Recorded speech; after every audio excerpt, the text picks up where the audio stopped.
السلام عليكم، ازيكم حبايبي؟ عاملين ايه؟ النهارده عملت بقى البلح اللي هو الاسمر الرطب. عملته بطريقه جميله وسهله وبسيطه خالص.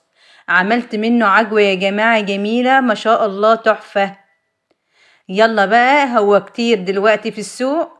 يلا بقى هاتيه واعمليه بقى نفس الطريقه الجميله دي. هتحفظيه بقى كمان من السنه للسنه كمان في الفريزر من غير ما يجراله اي حاجه.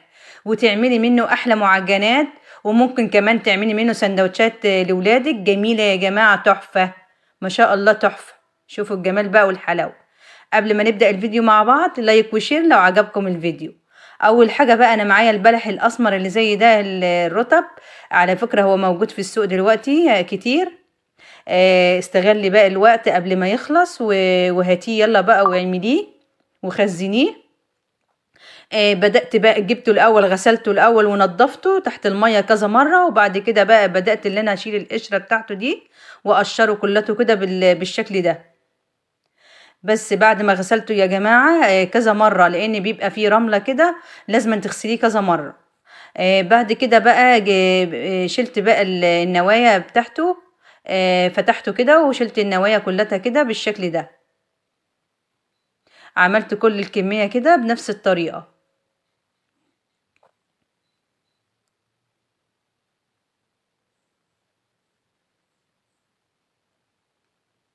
كده خلاص خلصت الكمية كلها بالطريقة دي. بتتشال بسهولة خالص لان البلحة طرية معانا. خلصت كل الكمية كده وجبت المصفى بتاعتي. بدأت احط البلح بتاعي بقى في المصفى. دي اول طريقة يا جماعة، ممكن تعمليه كده على البخار وممكن تحطيه في الميكروويف. جبت حلة بقى ربعها مية او نصها كده، بس اهم حاجة المية ما توصلش للبلح.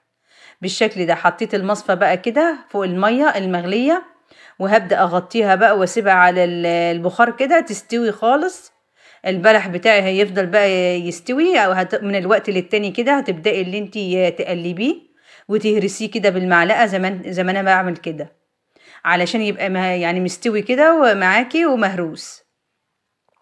كل شوية كده اكشف عليه وابدأ اللي انا اقلبه كده، وبرضه ايدي فيه كده واهرس فيه لحد ما يستوي معايا. لو عندك ميكروويف بقى ممكن تحطيه في صينية وتدخليه الميكروويف، برضه هيستوي معاكي.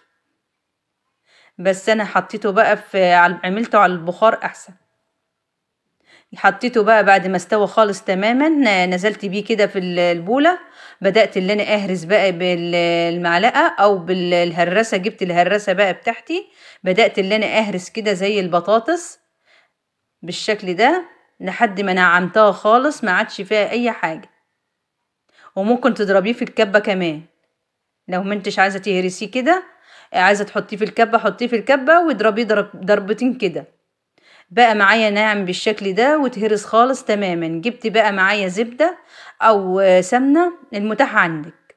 حطيت حوالي عن معلقتين من الزبدة كده وقلبت كده لحد ما ساحت خالص تماما.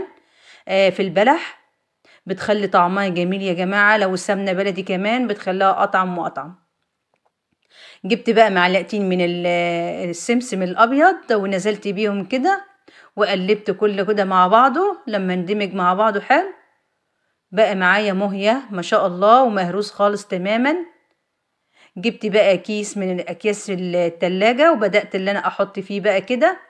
بتحفظيه بقى يا جماعة في الاكياس كده وتحطيه في باب الفليزر او في الدرج بتاع الفليزر. بيقعد معاكي سنة كاملة من غير ما يجراله اي حاجة بالشكل ده. وكده بقى كمان ممكن تعمليه سندوتشات للاطفال لولادك. مغذي جدا يا جماعة وطعمه خطير هيعجبهم ان شاء الله. شوفوا الجمال بقى والحلاوة بتاعته ما شاء الله، تحفة. لايك وشير لو عجبكم الفيديو. مع السلامة.